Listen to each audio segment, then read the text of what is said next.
Hey, it's the Chief Bonnie with Board Games. We're going to go in and do kind of a review of sorts, but maybe more of an expose of the Command and Colors, the Great War, and then the French Army expansion. So when I got it, I thought, okay, I'm just getting the French Army.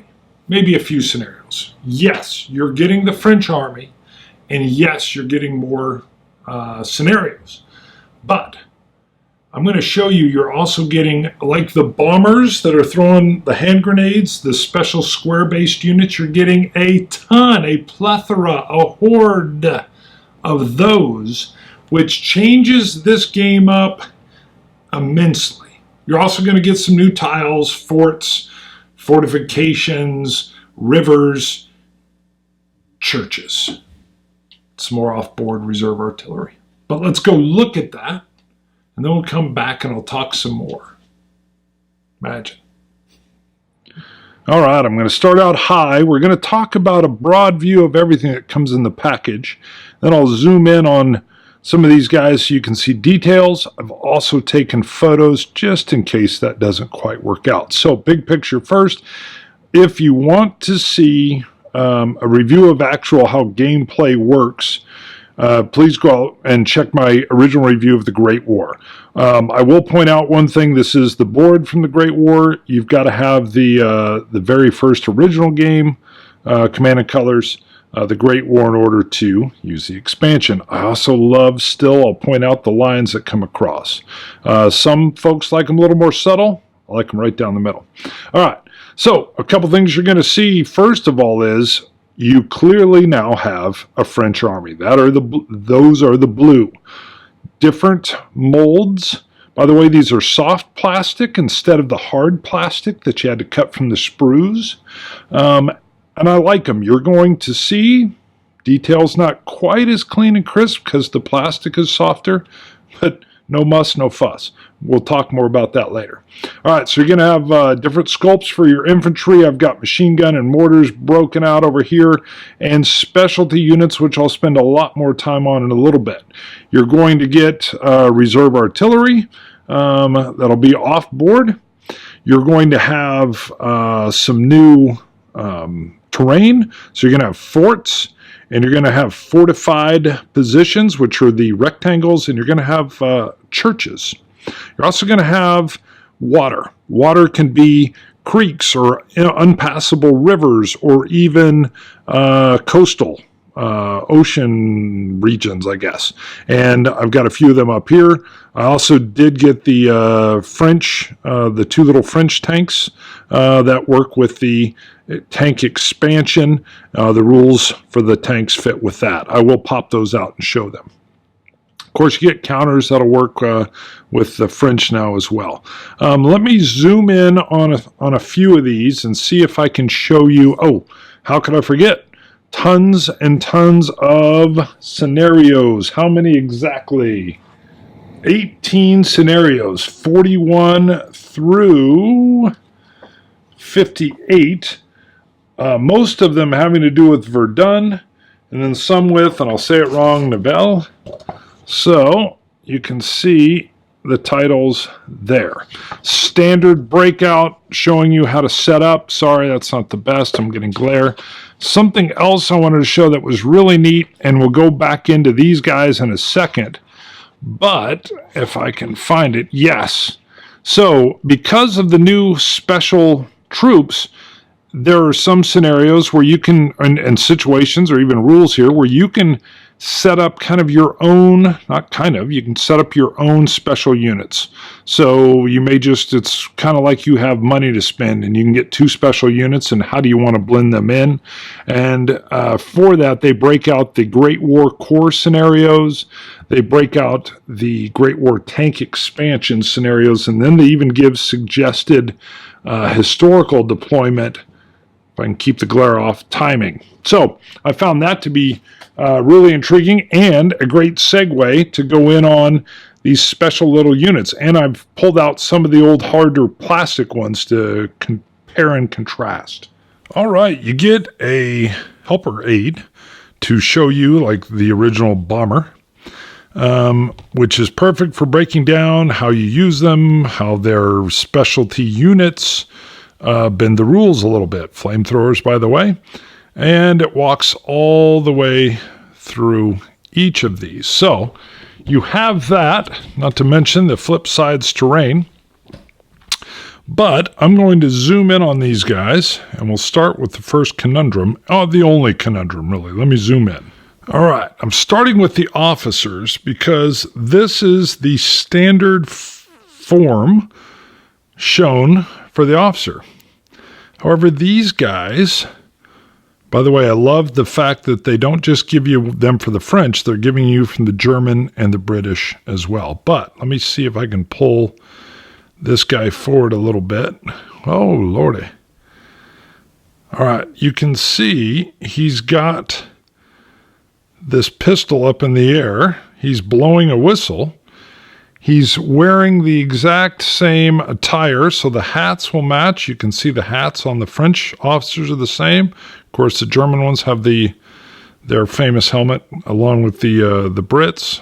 See if I can get it to focus properly. I can't not. But nowhere does it show this sculpt. So, I don't know. Was something left out? These guys are a different type of officer? I don't know. So, we're going to leave that right there. Again, I love the poses, and I may superimpose some of the still shots I took just to get a little more detail. If an officer is attached, they may move up to 1 hex in battle or 3 hexes instead of 2 hexes, but in that case, they may not battle. Also, after a successful close combat, they can gain ground, and they're eligible to battle in close combat a second time during that same turn. There's a cool function with all these special units is, let me just grab some riflemen. So you'll have your standard 4 riflemen, and you decide, you know what, it doesn't matter which special unit. By the way, you notice the square base. The square base is how in a crowd, which can be kind of hard because these are smaller 1/100th miniatures, there's a round base. But you will add a special unit to a group of 4. If this group of infantry were attacked, whatever unit's attacking them would roll the dice particular to the attack they're doing. If these guys take hits, you cannot take those regular hits off of a special unit. It's got to come from the normal circle-based units. So let's just pretend they did lose one. So that guy's gone. He's going to be out. After that has been determined, the attacker will come in and roll another die, and if they end up, they'll roll a single die. If they get the deadly die result, then the special square-based unit will also be lost. You cannot suffer a square-based unit as a standard loss. It has to come from that secondary roll with the deadly die that I cannot find. There it is. So the other way, of course, the unit ceases to be effective is if all of these units are knocked out. At that point, so goes the special unit. And that will work the same for every one of the groups I'm going to show you. So these are all the molds for the elite. Now again, you would only add one of them to an infantry unit.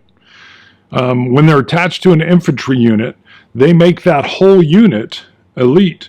And in this case, with the elite guys, they can move up to 2 hexes and battle. All right, these are your spotters, and I've got the little marker down to show that they're for mortars. So, of course, they're going to be attached to a mortar unit. Now, when using a spotter, if you score a hit in ranged combat, you will place that little bullseye marker on the unit that was hit, not the hex, but the unit that was hit. And this is basically the spotter walking the rounds in, because the way it works is then when a unit already has that targeted marker on them and they're targeted again by any mortar in ranged combat, then that unit, that mortar unit, will get one additional die to roll. And if they roll the deadly die, that will score a hit. Now, all the unit that's marked with that bullseye has to do is move. So if a unit moves, that marker comes back off of them. And you're going to see they're going to want to move, but that might be your whole purpose. They're marked, they're spotted. Now they're going to be easier to hit with ranged fire from any mortar. Now the same guys can be used to spot for reserve off-board artillery. In this case, they're added to an infantry unit. And if that unit has line of sight and it's within 5 or less, so 5 or fewer hexes to the enemy unit, then the reserve off-board artillery has the observation advantage to the sighted enemy unit. So when reserve off-board artillery has the observation advantage, that first targeting die does not cost any HQ. So these are marksmen. And of course, they're added to an infantry unit. And yes, the British have more of them to dole out if they so choose to. An infantry unit that has a marksman attached will get an additional die in ranged combat as long as it hasn't moved. So they've set up, they've got their fire, their Lee Enfield, let's just imagine, is sighted perfectly. The loaders. First of all, they really look like they have a beast of burden. I actually love this sculpt. No weapons involved. They're just carrying tons and tons of ammo. Interesting with these guys, so you can have a heavy weapons, they're both heavy weapons loaders, but you can attach one to a machine gun unit. And if it's attached to the machine gun unit, it gets a range of 5 hexes. Or you can attach it to a mortar unit, in which case it gets a range of 6 hexes. All right, this is an engineer, and he's got like an E-tool, an entrenching tool. And they're quite helpful. So first of all, they can be attached to an infantry unit, or get this, a tank. Hello. And they do a multitude of stuff. They can move into wire and remove the wire completely from that hex and still battle. So again, they're attached to an infantry unit or a tank. In addition, as long as they're not adjacent to an enemy unit, you can have them fortify a position instead of moving. So they can do it in their own hex, or they can do an adjacent hex, and it just costs 2 HQ. So that's a nice, as long as there's not a unit, which makes sense, right up on them adjacent, they, instead of moving, can fortify. And back to that tank unit. If they have an engineer figure with the tank, they'll roll 1 additional die to recover a tank that's been bogged down. Perfect. All right, flamethrowers. And you will see that French guy, it's a little softer plastic. I need to put him in some hot water, and I'll be able to reshape that flamethrower so it doesn't have the little droop on it. And there are different sculpts, which is, again, it's a nice little touch of detail from PSC, who they make plastic soldiers. So it's good to see them kind of using their skill set. Obviously, they've got to be, well, not obviously, they have to be attached to an infantry unit. They can only battle if they're moving, they can't battle if they move more than 1 hex. So it's cumbersome, it's heavy. I'll spin these guys around. You can see the little flammable material on their little backpack here in a second. And when they're attacking in close combat, the targeted enemy may not ignore flags. So panic will ensue. So you can see we got our little tank there. And let's turn this fella around here so you can see his tank. So again, nice little details. And yes, there are no British flamethrowers. The Brits do not have flamethrowers. I'm assuming they never used them. A light machine gun only can be added to an infantry unit They may move 1 hex and battle, or 2 hexes and not battle. They can, quote, crossfire with other units with machine guns, and it gives them a range of 4 hexes. You also see the French are short one by design. And we move to the bomber unit. If you have the base game, you're familiar with the bomber unit, but now you have 3 bombers or grenade throwers for the French, and I've got the harder plastic up here for the British and the Germans. You can see it's got that glossier sheen to it. They even sound different when you pour them out of a bag. It's hard plastic, even a little bit brittle. I broke many a bayonet off of the troops when I was cutting out the originals from their sprues. I also believe there are replacement figures in the softer plastic for both the German and the Brits, and I am going to try to get some of those. The harder plastic shows better detail, but I like the soft stuff better. I just do. All right, let me show some of the infantry poses. There's 4 different sculpts. All right, so again, you have tons of these guys, and I like the idea that they're not all identical. You know they're infantry when they have their rifle and their bayonet, and they're all in similar poses, but you can see 2 of them are facing kind of off their left shoulder and moving forward, and 2 other ones are at kind of different, they're at different rifle carry positions, and they're square on with you. It doesn't matter which ones you grab. I'll be honest with you, I usually have them off on the side of the board all mixed together. I grab 4 when I've got an infantry unit, put them in a hex, and off we go to the next and the next and the next. But I wanted to show you what they look like, and I'm going to do the same by showing you just the machine gunners, not all their ammo toters and loaders, and same with the mortars. All right, first the machine gun. I might even back up just a bit. I think I'm in too tight. All right, well, what you can see is, if I can get my finger to come on screen in the right spot, you get unbelievably good detail on this harder plastic. You had to put that together, though.